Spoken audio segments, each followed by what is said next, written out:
কখনোই ঠিক করিস না, জানিস তো? দুটো মানুষ বাড়িতে থাকিস, তাতেও তোদের সমস্যা। কিসের এত সমস্যা রে? কি হয়েছে কি হয়েছে? কি হবে আবার? মার বোন মিলে ঝামেলা করছে। এই দাও দাদা এক্ষুনি দাও, তোমার মা বোন এক করছে আমি। কি বলছো তুমি?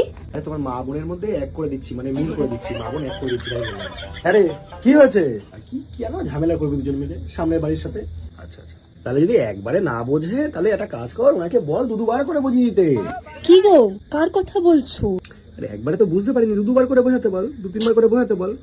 কি চ্যাক চ্যাক করছো কেন? কি বলছো তুমি? কি বলেছি আমি? দুবার করে বোঝাতে বলছি। মানেটা কি?